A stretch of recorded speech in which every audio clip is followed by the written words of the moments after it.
നമസ്കാരം. 1,00,000-ലധികം ഭൂതോച്ചാടന കർമ്മങ്ങൾ നിർവഹിച്ച ഗബ്രിയേൽ അമോർത്ത് എന്ന ഇറ്റാലിയൻ വൈദികൻ്റെ ഓർമ്മക്കുറിപ്പുകളെ ആധാരമാക്കി നിർമ്മിച്ച ചലച്ചിത്രമാണ് ദ പോപ്സ് എക്സോർസിസ്റ്റ്. 2000-ൽ ഗ്ലാഡിയേറ്റർ എന്ന ചിത്രത്തിന് ഓസ്കർ നേടിയ റസൽ ക്രോവ് എന്ന മഹാനടൻ്റെ സാന്നിധ്യമാണ് ഈ സിനിമയെ ശ്രദ്ധേയമാക്കുന്നത്. ജൂലിയസ് ഏവറി എന്ന ഓസ്ട്രേലിയൻ ആണിതിൻ്റെ സംവിധായകൻ. അമോർത്തിൻ്റെ തന്നെ an exorcist tell his story and an exorcist എന്ന ഓർമ്മക്കുറിപ്പുകളുടെ പുസ്തകമാണ് ചലച്ചിത്രത്തിന് ആസ്പദമായി ചൂണ്ടിക്കാണിക്കുന്നത്. 2016-ൽ 91-ാം വയസ്സിലാണ് ഗബ്രിയേലെ അമോർത്ത് അന്തരിച്ചത്.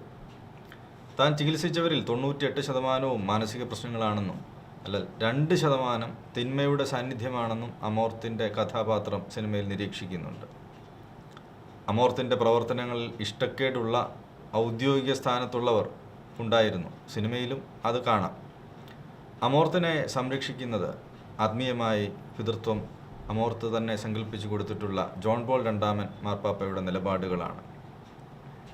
തിന്മയുടെ ആത്മാവ് യഥാർത്ഥത്തിൽ നിലനിൽക്കുന്നുവെന്ന് ഇവർ രണ്ടുപേരും വിശ്വസിക്കുകയും അതിനെ ഉച്ചാടനം ചെയ്യാൻ ആത്മീയ മാർഗത്തിലൂടെ പൊരുതുകയും ചെയ്യണമെന്ന് വിശ്വസിച്ചിരുന്നു അവർ. ഇത്തരം പ്രവർത്തനങ്ങളുടെ പേരിൽ വിചാരണ നേരിടേണ്ടി വന്നപ്പോൾ റസൽ ക്രോവിൻ്റെ അമോർത്ത് നൽകുന്ന മറുപടി ഇവരുടെ ബന്ധത്തെ കാണിക്കുന്നതാണ്. You have problem with me, you talk to my boss. കാരണം മാർപ്പാപ്പ റോമാ രൂപതയുടെ, പ്രത്യേകിച്ച് അമോർത്ത് ഉൾപ്പെടുന്ന റോമാ രൂപതയുടെ മെത്രാൻ കൂടിയാണ്. മെത്രാനാണല്ലോ അമോർത്തിൻ്റെ കാര്യങ്ങൾ തീരുമാനിക്കേണ്ടത്. ഇറ്റലിയിൽ നടക്കുന്ന ആദ്യം സിനിമയിൽ അവതരിപ്പിക്കുന്ന ഭൂതോച്ചാടന രംഗത്ത് ചില രസങ്ങൾ കൂടി ഉണ്ടെന്ന് തോന്നി. അമോർത്ത് രംഗത്തെത്തുമ്പോൾ വിശദമായ ചോദ്യങ്ങൾ ചോദിക്കും. മരുന്ന്, വൈദ്യസഹായം ഇവ ലഭ്യമാക്കിയോ? ഇത് വെറും മാനസിക പ്രശ്നമാണോ? അങ്ങനെ വന്നാൽ അത്തരം കേസുകളിൽ അമോർത്ത് ഇടപെടില്ല. പിശാച് ബാധിതനാണ് ആ കുട്ടി എന്നതിന് എന്ത് തെളിവാണ് അവരുടെ പക്കലുള്ളത് എന്ന് അമോർത്ത് ചോദിക്കുന്നു. അവൻ ഇംഗ്ലീഷ് പറയുന്നു എന്നാണ് ലഭിച്ച ഉത്തരം.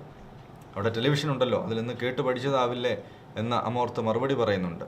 എന്നാലും ഇംഗ്ലീഷ് പറയാൻ ഇഷ്ടമല്ലാത്ത യൂറോപ്യൻ രാജ്യക്കാർക്ക് ഇംഗ്ലീഷ് പറയുന്നത് ഒരു പിശാച് ബാധയുടെ ലക്ഷണമായി തോന്നിയോ എന്നത് രസിപ്പിക്കാതിരിക്കില്ല. ഇംഗ്ലീഷ് പറയുന്നത് ചില സമയത്ത് പിശാച് ബാധയുടെ ലക്ഷണമാണ് എന്നും വരാം. കലയും സംസ്കാരവും ഭാഷയും അധിനിവേശത്തിന് അടിപ്പെടുന്നതിന് ചെറുതായി ഇത് ഓർമ്മിപ്പിക്കുകയും പരിഹസിക്കാതിരിക്കുകയും ചെയ്യുന്നില്ല. ഫാസിസ്റ്റ് അധികാരത്തിനെതിരെ പട്ടാളക്കാരനായി പൊരുതിയ യൗവനം അമോർത്തിനുണ്ട്. യുദ്ധഭൂമിയിലെ ഒരു അനുഭവം അയാളെ വേട്ടയാടാൻ പിശാച് ഉപയോഗിക്കുന്നുണ്ട്. യുദ്ധത്തിലെ ഭീരു എന്ന കളിയാക്കൽ അമോർത്തിനെക്കുറിച്ച് തളർത്തുന്നുമുണ്ട്. 1478 മുതൽ 1834 വരെ നടന്ന സ്പാനിഷ് ഇൻക്വിസിഷൻ ചിത്രത്തിലെ പ്രമേയമാണ്. ഇതിന് കാരണക്കാരനായി കരുതപ്പെടുന്ന സെവില്ലയിലെ ഡൊമിനിക്കൻ സന്യാസിയായിരുന്ന അലോൺസോ സ്പെയിനിലെ ക്വീൻ ഇസബെല്ലയെ തെറ്റിദ്ധരിപ്പിച്ചതും പിശാചിൻ്റെ സ്വാധീനത്തിലാണ് എന്ന് അമോർത്ത് ഓർമ്മിക്കുന്നിടത്താണ് സാൻ സെബാസ്റ്റ്യൻ ആബിയെ ചുറ്റിപ്പറ്റിയുള്ള ദുരൂഹതകളുടെ നിലവറ തുറക്കുന്നത്. പാരമ്പര്യമായി സ്വന്തമാക്കിയിരുന്ന ആബി പുനരുദ്ധരിക്കുന്നതിനും വിൽക്കുന്നതിനും അമേരിക്കയിൽ നിന്നെത്തുന്ന ജൂലിയയും 2 മക്കളും ഹെൻറിയും ആമിയും. അതിൽ ഇളയവൻ ആയ ഹെൻറിയുടെ പിശാച് ബാധ ഒഴിപ്പിക്കാനാണ് അമോർത്ത് അവിടേക്ക് എത്തുന്നത്. പിശാചിനെക്കുറിച്ചുള്ള അമോർത്തിൻ്റെ നിരീക്ഷണങ്ങൾ ശ്രദ്ധേയമാണ്. മിഖായേൽ മാലാഖ പിശാചിനെ കൊല്ലാതെ വെറുതെ വിട്ടത് എന്തുകൊണ്ട് എന്നൊരു പെയിൻറ്റിങ് നോക്കി അദ്ദേഹം ചോദിക്കുന്നുണ്ട്.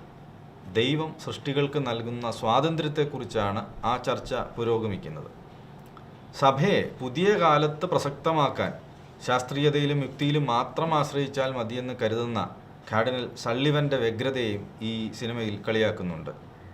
ഭീരുത്വം, പാപങ്ങളെക്കുറിച്ചുള്ള ഓർമ്മപ്പെടുത്തൽ, ഇത് പിശാചിൻ്റെ തന്ത്രമാണെന്ന് സിനിമ പറയുന്നു. പാപമോചനം നേടുന്ന കുമ്പസാരത്തെക്കുറിച്ചും നിരന്തരമായ പ്രാർത്ഥനയെക്കുറിച്ചും അവിടെ സഹായിയായി എത്തുന്ന യുവ വൈദികനെ അമോർത്ത് ഓർമ്മിപ്പിക്കുന്നതിന് കാരണം ഇതാണ്. അവർ സിൻസ് വിൽ സീക്കസ് ഔട്ട് എന്ന കൂടെ ചലച്ചിത്രം ഓർമ്മപ്പെടുത്തുന്നുണ്ട്. ഇത് പിശാചിൻ്റെ തന്ത്രമാണ്, പഴയ പാപങ്ങളിൽ മനുഷ്യനെ ബന്ധിച്ചിടുക, തളച്ചിടുക എന്നത്. എന്നാൽ ദൈവം എന്താണ് ചെയ്യുന്നത്? ദൈവം വിധിക്കില്ലേ? We will all be judged by how much we love എന്നാണ് അമോർത്തിൻ്റെ കണ്ടെത്തൽ.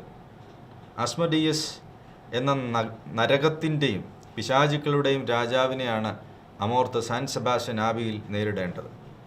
ബൈബിളിൽ തോബിത്തിൻ്റെ പുസ്തകത്തിൽ ഇതിനെ പരാമർശിക്കുന്നുണ്ട്. ഈസ്റ്റേൺ ഇറാനിയൻ ഭാഷയിൽ റാത്ത് എന്ന അർത്ഥമുള്ള വാക്കിൽ നിന്നാണ് ഈ പേര് ഉണ്ടാവുന്നത്. ബാബിലോണിയൻ തൽമൂദിലും അസ്മദീസിനെ കുറിച്ച് പരാമർശമുണ്ട്. തമാശകൾ പറയുകയും ആസ്വദിക്കുകയും ചെയ്യുന്ന റസൽ ക്രോവിൻ്റെ അമോർത്ത് പിശാചിന് തമാശ ആസ്വദിക്കാൻ കഴിയില്ല എന്ന് പറയുന്നു. കുംഭസാരത്തിലൂടെ പാപമോചനം നേടിയ മനുഷ്യനെ പിന്നീട് പാപങ്ങളുടെ ഓർമ്മപ്പെടുത്തലുമായി വേട്ടയാടുക എളുപ്പമല്ല. നിരന്തര പ്രാർത്ഥനയും ഏകാഗ്രതയും പിശാചിനെതിരെയുള്ള പോരാട്ടത്തിൽ ആവശ്യമാണ് എന്നിങ്ങനെയുള്ള ചിന്തകളും ഈ സിനിമയിൽ ഉടനീളം കാണാം. ഗോഡ് ഈസ് എവ്രിവെയർ എന്ന പ്രസ്താവന ഗോഡ് ഈസ് നോട്ട് ഹിയർ എന്ന പിശാചിൻ്റെ പ്രസ്താവത്തെ തകർക്കാൻ പര്യാപ്തമാകുന്നു. സഭയെ നശിപ്പിക്കാൻ പുറത്തുനിന്നും നടത്തിയ ശ്രമങ്ങൾ പരാജയപ്പെടുമ്പോൾ എങ്ങനെയും അകത്ത് കടന്ന് പരിശ്രമം നടത്താനാണ്, അമോർത്തിലൂടെ കടന്നു പറ്റാനാണ് പിശാച് ശ്രമിക്കുന്നത്. എന്നാൽ അത് സിനിമയിൽ പരാജയപ്പെടുകയാണ്. എന്നാൽ യഥാർത്ഥ ലോകത്ത് ഇത്തരം ശ്രമങ്ങൾ അവസാനിക്കുന്നില്ല എന്നുള്ളതാണ് സത്യം.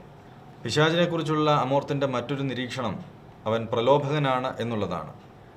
യേശുവിനെ മരുഭൂമിയിൽ പ്രലോഭിപ്പിച്ച് എല്ലാ സൗഭാഗ്യങ്ങളും കാണിച്ചു കൊടുത്ത പിശാചിനെ ഒരുപക്ഷെ അവിടെ ഓർമ്മിക്കാം.